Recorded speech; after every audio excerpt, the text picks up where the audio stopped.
Hello everyone, I am Shubhadeep Mukherjee. I am a postdoc at the Cambridge Image Analysis Group working with Professor Carola Schonlip. Prior to joining the CIA group, I was a postdoc at KTH Sweden with Ozan Octam.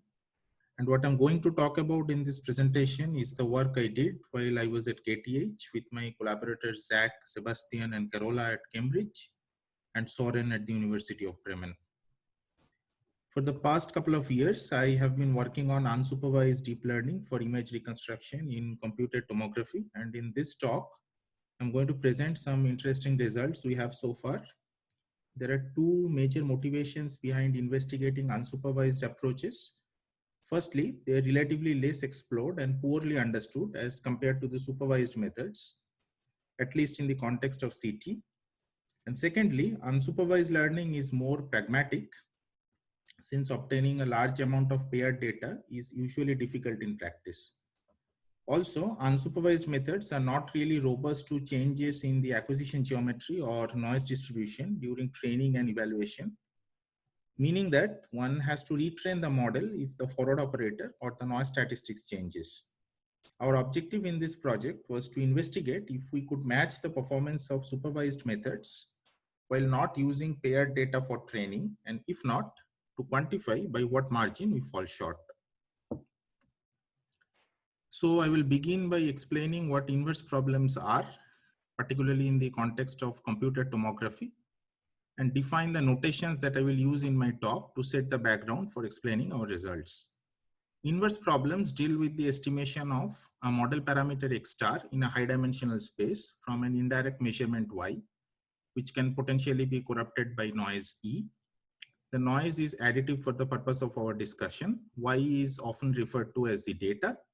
X star and Y live in two abstract spaces, X and Y respectively. And for some of the theoretical results that I'm going to talk about today, X and Y are assumed to be Hilbert spaces.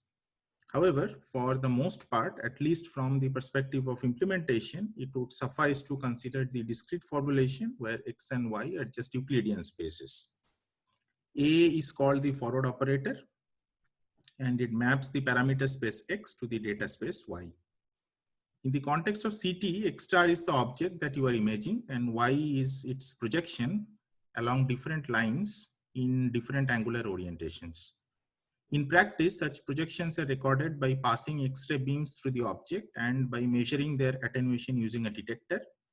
Since different parts of the object absorb X-ray differently, the measured attenuation profile reveals the structural details of the object.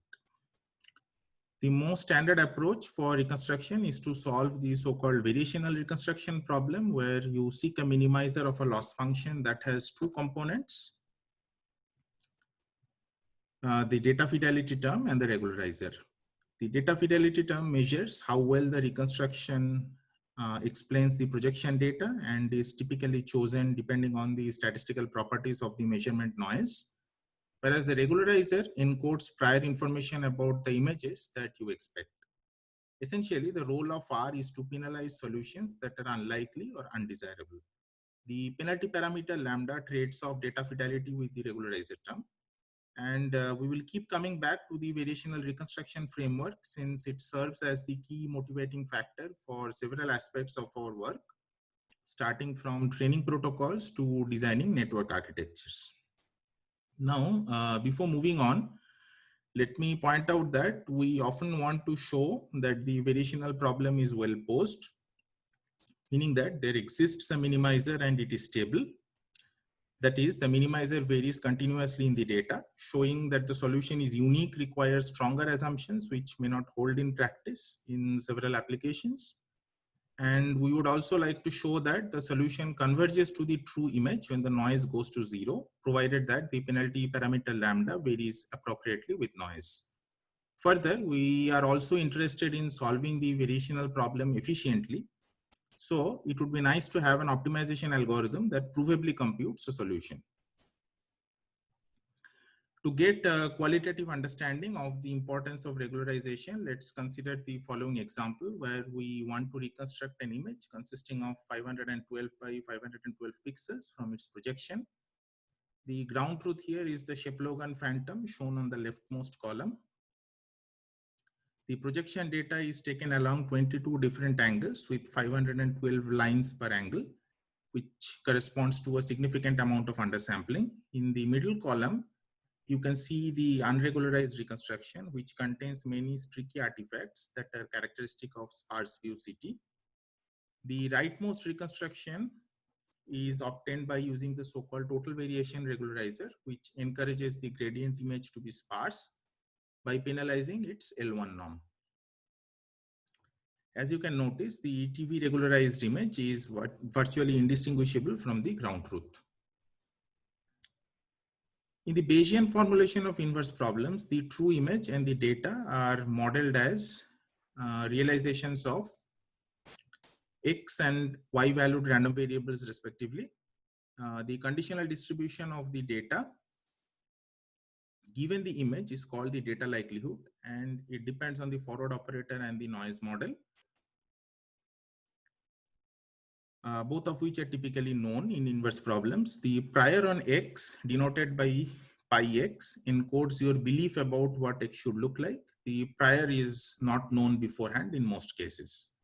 The objective of the so-called Bayesian inversion is to have an access to the posterior distribution of the image given the data, and can be represented in terms of the data likelihood and the prior using the Bayes formula. Usually the posterior distribution is summarized into a point estimate such as the mean or the mode, or alternatively one might want to be able to draw samples from the posterior distribution. In our talk, we will see how we can build learning strategies for Bayesian inversion when we are just given IID samples of X and Y to learn from.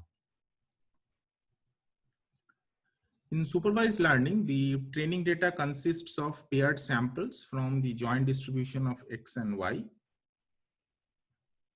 There are two components that one needs for supervised learning. First, a parametric reconstruction operator G, which estimates X from its corresponding projection data Y. And second, a loss function in the image space, which measures the quality of reconstruction by measuring some kind of a distance metric between the true image and the reconstruction. I will soon talk about how to parameterize G, but before that, we will try to understand the statistical properties of the learned estimator in the supervised setting. Now, given these two ingredients, one constructs the so-called risk functional, which is the expected value of the loss function between the ground truth and the output of G averaged over the joint measure. Now, the joint measure is not known, so one has to approximate the expectation by computing the empirical average of the loss over the training data set. This is known as empirical risk minimization. As an example, let's consider the squared L2 loss function, and let's assume that we are interested to find the best reconstruction operator over all possible functionals, not necessarily in a parametric family. For convenience, the reconstruction is denoted by X hat. Notice that the expected value of the squared L2 distance between X and X hat over the joint density of X and Y can be written using the law of iterated expectation, where the inner expectation is over the posterior distribution of X given Y, and the outer expectation is over the distribution of Y. Now let's expand the inner expectation. In the second term, X hat can be brought outside the expectation since it's a function of Y and Y is given. Now, if you differentiate it with respect to X hat and set the gradient to 0, you will see that the optimal X hat is essentially the conditional mean of X given the data Y. Therefore, for any given Y, the minimizer of the squared L2 distance returns the conditional mean estimator. If you choose a different loss function, you will get a different statistical estimator. For example, using the L1 loss would result in the median of the posterior distribution. Similarly, using the 0,1 loss leads to the map estimator in the limit, which is the mode of the posterior density. So once you have a parametric operator G and you are minimizing the L2 distance, the learned operator is essentially an approximation of the conditional mean estimator. The idea here is to choose a sufficiently expressive parameterization for G so that you can approximate with arbitrary accuracy. Also, you would ideally want to incorporate the knowledge of the forward operator into G instead of using a completely generic architecture. We will now see how that is done in practice. Now, we are going to take a brief detour and talk about how we parameterize the reconstruction operator G, since we will use this parameterization throughout our discussion. The main philosophy behind this parameterization is to draw ideas from optimization literature and build a model that somehow encodes information about the forward process, instead of using a generic architecture that is completely agnostic to the problem at hand. Such an approach leads to data efficient learning, since you are not wasting your data in learning relations that you already know. Non-smooth convex optimization arises frequently in imaging and has been a well-researched area in optimization literature. We will look at two classes of non-smooth convex problems that cover a vast array of applications, and two algorithms that are used to solve them. Then we will see how one can use the idea of unrolling and turn those algorithms into neural networks. The first algorithm is proximal gradient, which minimizes an objective consisting of a smooth part F and a non-smooth part G. Both F and G are closed, proper, and convex. F is differentiable, but G need not be. F is real valued, while G is allowed to take values in the extended real numbers. The proximal operator of G applied on V is defined as the minimizer X, which minimizes Gx plus the squared L2 distance between X and V with a scaling of 1/2 eta. In many problems of practical interest, proximal of G can be computed efficiently. Once you have the proximal operator, you define an iterative scheme where the next iterate is computed by first taking a gradient step on the smooth part, followed by applying the proximal corresponding to the non-smooth part. If the smooth part has a Lipschitz continuous gradient, you can show that the scheme converges if the step size is smaller than 1/the Lipschitz constant. The second algorithm that we are going to consider assumes that the objective function is f of kx plus gx, where f and g are, as before, proper, convex, and lower semi-continuous, and k is a bounded linear operator. In this setup, you don't need f to be differentiable, unlike the previous case. Now, if the proximal corresponding to G and F star, which is the convex conjugate of F, can be computed efficiently, you can devise an iterative algorithm, which is shown here, converging to the solution. This algorithm was first proposed by Chambol and Pock and goes by the name of primal dual algorithm. Now, once you have a closer look at the iterative update rules of both proximal gradient and the Chambol-Pock algorithm, you would notice that they are reminiscent of computations performed in a neural network where each layer corresponds to one iteration. Now you can take the primal dual algorithm, for example, and truncate it after some 15 to 20 iterations or so, and replace the proximal operators using CNN with trainable parameters. The CNNs take the current estimate of the primal or the dual variable and the operator K and its adjoint as inputs and produce some output at every layer. You can learn the parameters of the CNNs from the training data based on a certain objective. Now that's the architecture of G that we will be using in our work. Now, before moving on, let me emphasize that we will use this particular parameterization of G, which is referred to as learned primal dual, regardless of whether our regularizer actually meets all the assumptions that are required for the primal dual algorithm to converge. In some cases, we will not even attempt to solve any variational problem using G, but we'll use the same architecture nevertheless. This is merely a strategy to build an application-aware architecture, and depending on how you train it, it can produce different statistical estimators. Now, in unsupervised learning, we don't have paired data points. Instead, we have IRD samples from the marginal distributions of X and Y. So the concept of empirical risk minimization does not apply in this setting. Estimating the joint density or the posterior from the marginals is an ill-posed problem. So we need effective regularization schemes. We developed two different approaches to deal with it, namely the idea of adversarial regularization and the idea of adversarial learning. I will begin by explaining these two ideas briefly, and then later on we will see their underlying connection. Both ideas are motivated by the variational reconstruction framework, This by no means is an exhaustive list of regularization schemes that one can conceive of, and you can possibly think of alternative schemes to regularize the problem further. In adversarial regularization, we attempt to learn a data adaptive regularizer to penalize artifacts in the reconstruction. We will shortly see how it works in theory and in practice.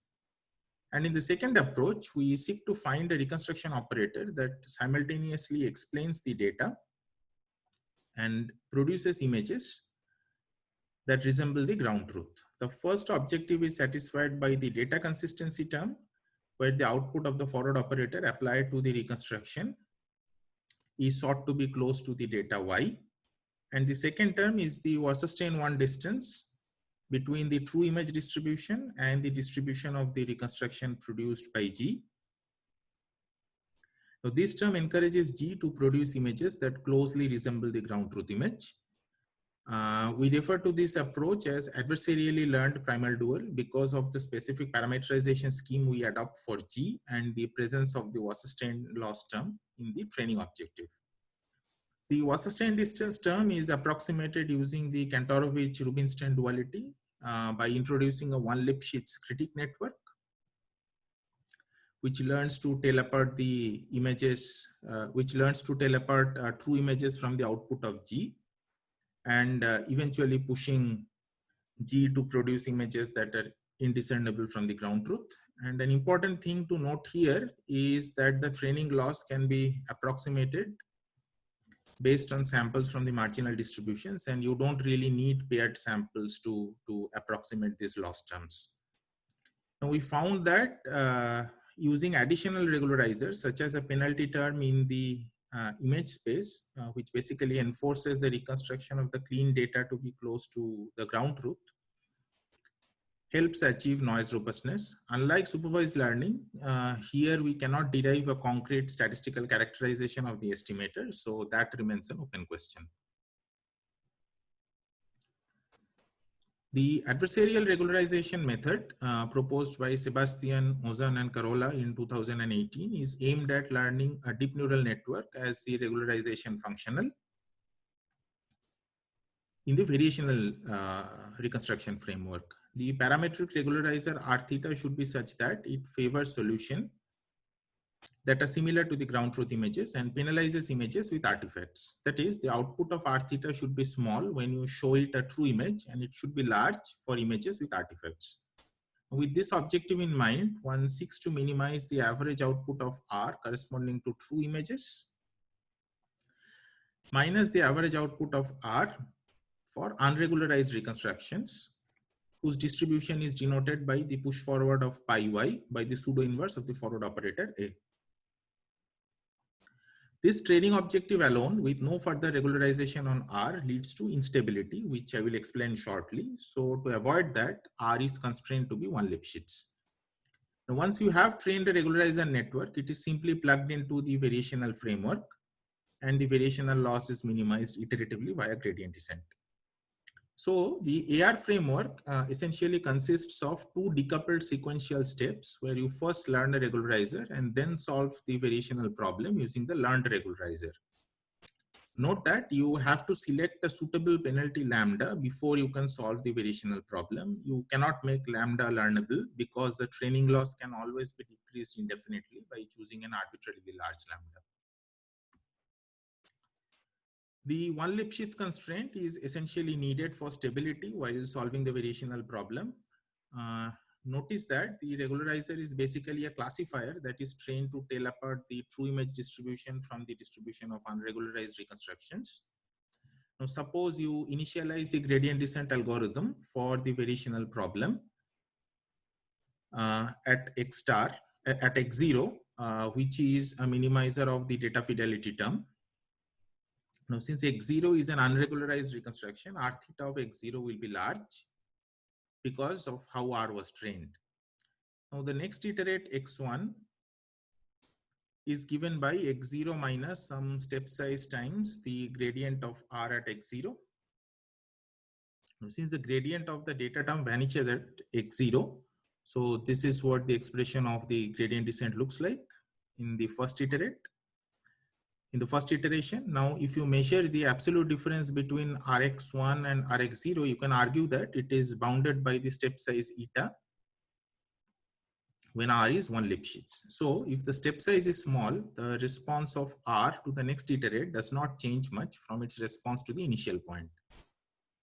Without the Lipschitz constraint, the classifier trained on a limited amount of data can have sharp transition boundaries, and its output from x0 to x1 might vary significantly, causing instability in the variational problem. The 1 Lipschitz constraint prevents that from happening. Now we will see what the disadvantages are with the AR framework, and then we will try to address them subsequently. First, let's see the convergence result that was established for AR. Take a sequence yn that converges to y in the norm topology. Assume that the forward operator is injective. Let xn be the minimizer of the variational loss with yn as the data. And then you can show that xn has a subsequence that converges to the true minimizer in the weak topology. Using the approach that we are going to talk about soon, we can give stronger convergence results and drop the assumption of injectivity on A. So some of the disadvantages of the AR approach are the following. Firstly, training and reconstruction are decoupled sequential steps, and there is no mechanism to improve the regularizer by taking feedback from the reconstruction. And secondly, the variational loss is non-convex, and you need to run a few thousand iterations of gradient descent to minimize it, which could be computationally expensive for a high dimensional problem. And moreover, you cannot really guarantee convergence of gradient descent. And thirdly, it is hard to show convergence of the variational framework itself without making stronger assumptions on the forward operator. So to give guarantees for the variational problem, we convexified the regularizer. And in particular, our regularizer has two parts. The first part is convex and Lipschitz, and we will soon see how to parameterize this part. And the second part is a squared L2 term, which makes the overall regularizer strongly convex. We can show that the variational problem has a unique minimizer as a direct consequence of strong convexity. The optimal solution is continuous in the data, and in fact, if you deviate y by delta 1, the deviation in the solution is bounded by this quantity here, where beta 1 is the operator norm of A, and delta 1 is the deviation in y, and lambda is the penalty parameter. Using the stability estimate, you can show that the minimizer of the variational loss converges to the R minimizing solution X dagger when the penalty parameter lambda decreases sublinearly with respect to the noise. The convergence is in the norm topology and does not require A to be injective. Moreover, we show the existence of a convergent subgradient descent algorithm for the variational problem, which I will talk about after explaining the architecture of our regularizer network.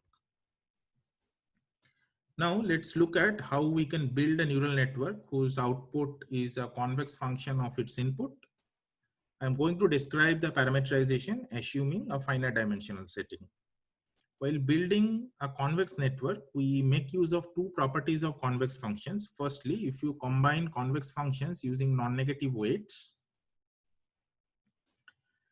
you get another convex function. And secondly, the composition of two scalar functions f1 and f2 is convex when both f1 and f2 are convex and f1 is monotonically non-decreasing.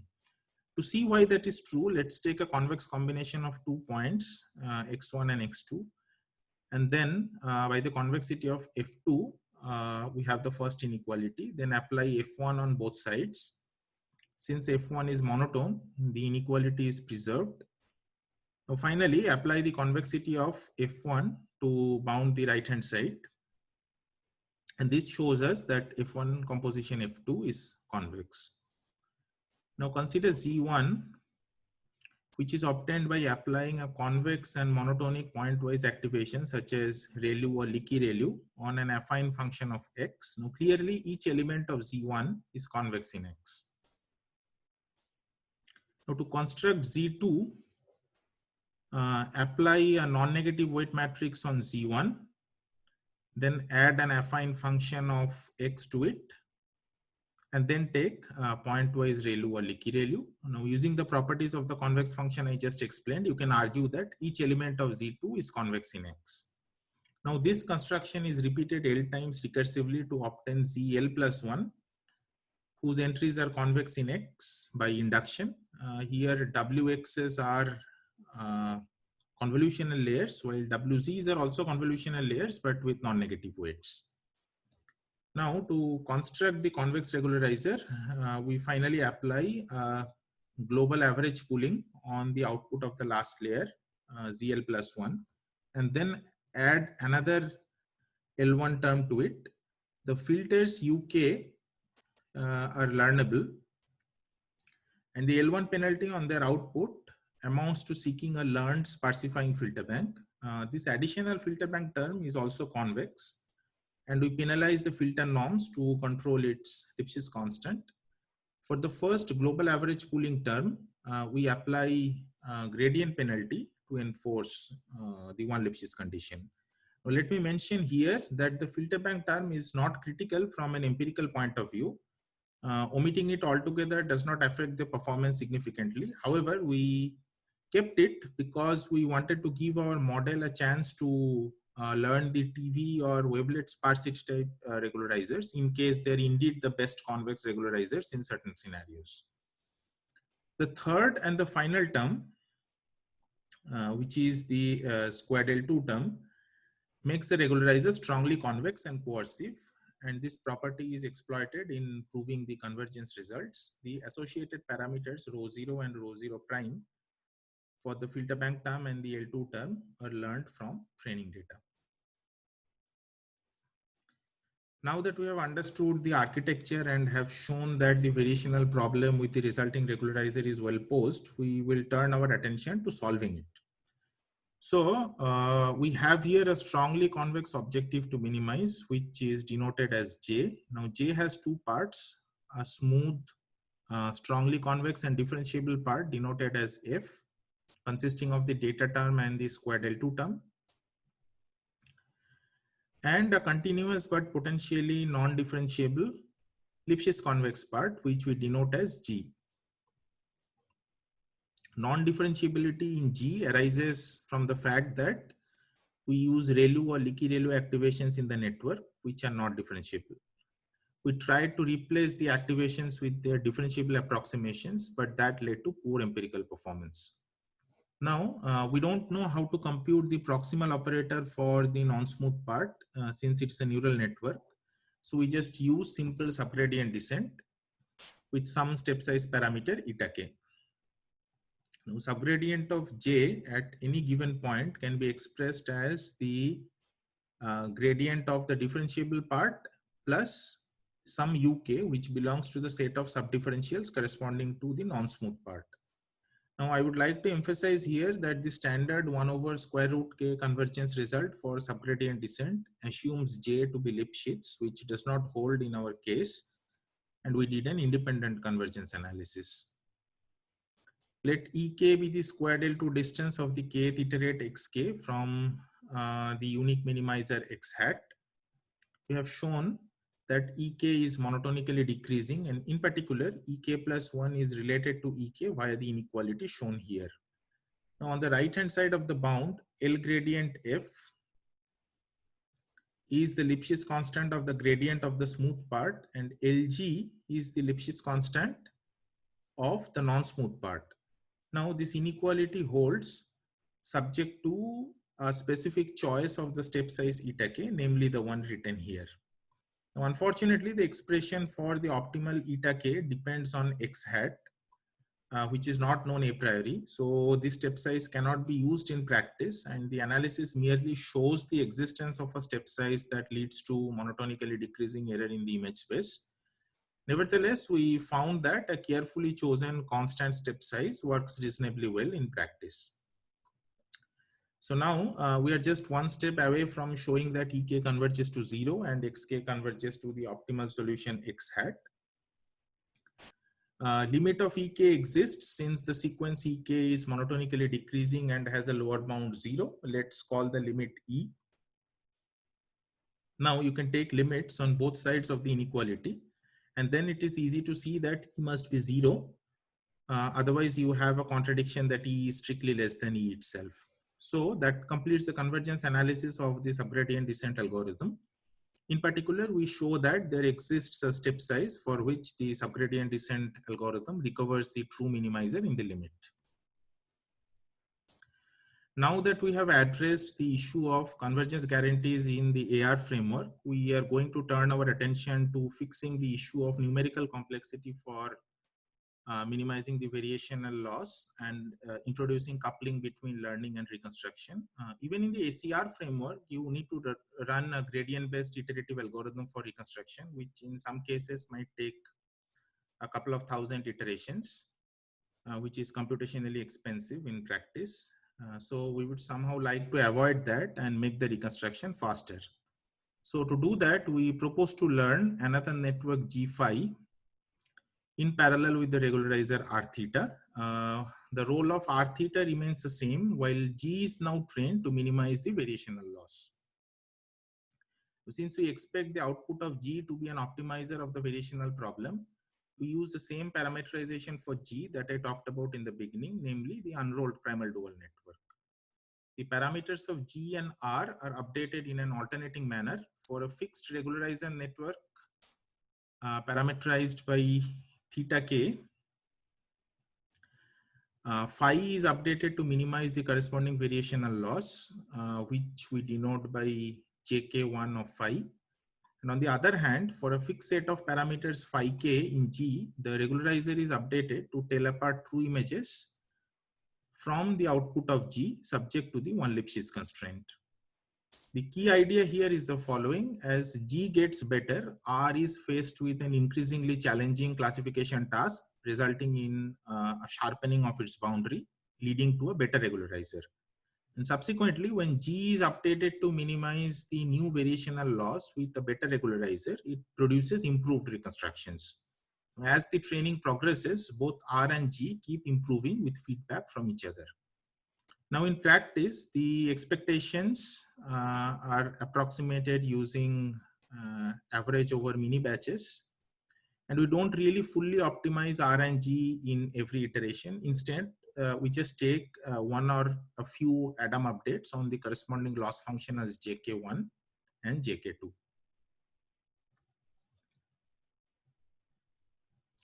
Now, we will try to comprehend what advantages FAR has to offer and what goal it actually aims to accomplish. Well, the first advantage is that the reconstruction is just about making a forward pass through G. And since G has at most 20 layers, it is much faster than iterative reconstruction. The approach works better with some amount of pre-training.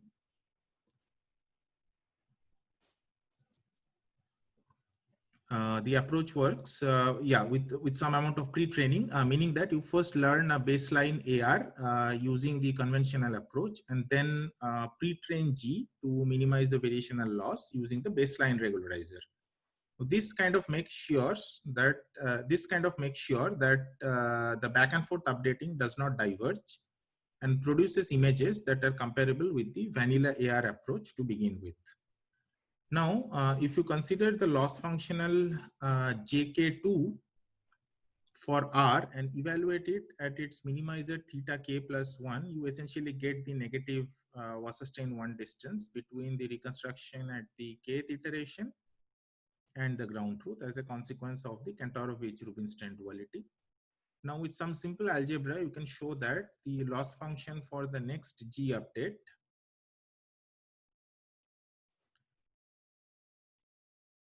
evaluated at the current parameter phi k looks like the following, where you have a data consistency term and a Wasserstein distance term plus another term which is independent of phi.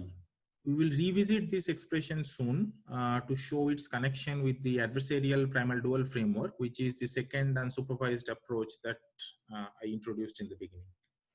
It is also important to note that when the output of G matches the true distribution, the alternating minimization stops and there is no further update of G and R anymore. So this is an indication that what FAR is actually trying to do is to learn a network G which produces images that are indistinguishable from the ground truth images, making its connection to the ALPD approach somewhat clear. However, this connection will soon become more apparent. So this brings me to the second unsupervised learning approach that I'm going to cover. This one, as I said before, is inspired by the variational framework itself. Here you train a reconstruction network to make its output look like the ground truth by minimizing the Wasserstein distance of the output of the network from the true image distribution. And then you add two penalty terms, one in the data space and one in the image space. The penalty in the data space seeks data consistency, while the penalty in the image space leads to noise robustness. This loss function is also motivated by CycleGANs, which is a popular generative framework for image-to-image translation problems. And in our case, the two image spaces are X and Y respectively. As before, the Wasserstein distance term is approximated using the Kantorovich-Rubinstein duality, which requires a one Lipschitz critique network d theta to tell apart true images from those produced by G. For any given G, if the critique is fully optimized, the critique loss J2 evaluated at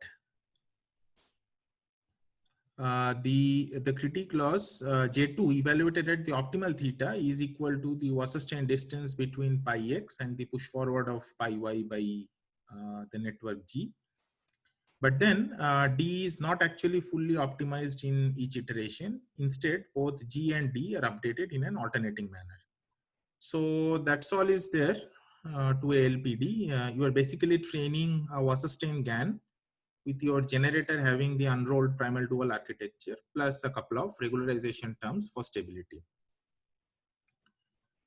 Now, by having a closer look at the loss functions during training, we can see that what FAR and ALPD do are not much different from each other. Now consider J1 phi, the loss function for G update in ALPD, and assume that it is minimized iteratively. When in each iteration, you have an accurate estimate of the Wasserstein distance term, which by the way is not true in practice. Then J1 evaluated at phi k, which is the current estimate of phi, it essentially has the same expression as J1 k plus 1 at phi k, which was the k plus 1th loss functional for G update in the FAR framework, except for the additional penalty term in the image domain. So when lambda x equal to 0, ALPD boils down to FAR. So the ALPD approach can be seen as an extension of the adversarial regularization framework, at least conceptually, with some minor differences in the training strategies. Now, I will show you how the proposed methods actually work in practice. For numerical evaluation, we consider the task of reconstruction on simulated sparse view data from human abdomen CT slices as provided by Mayo Clinic for the low-dose CT Grand Challenge in 2016. The dataset contains scans for 10 patients, out of which 9 are used for training and the remaining 1 for evaluation. A total of 2,250 slices were used to train the networks and 128 slices were used for testing. These slices are of size 512 by 512 and the simulated sparse view data consists of projection along 200 angles with 400 lines per angle. Gaussian noise with standard deviation 2.0 is added in the data space, which approximately corresponds to a signal to noise ratio of 25 dB in the data space. Now let's look at the reconstructed images and compare them with the ground truth. The FPP reconstruction is quite noisy, as you can see, with a low PSNR and SSIM value. The TV reconstruction has considerably less amount of background noise than FPP had, and the PSNR and SSIM values are much better than FPP. The third one is the learned primal dual trained on supervised data, and unsurprisingly, it performs the best among all other competing techniques because it uses paired samples for training.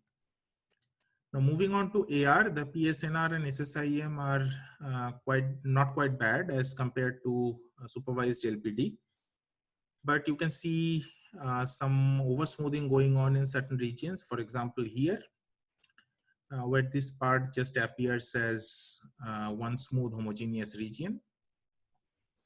FAR is slightly better than AR, both qualitatively and quantitatively. For example, you don't see the oversmoothing going on in the same region.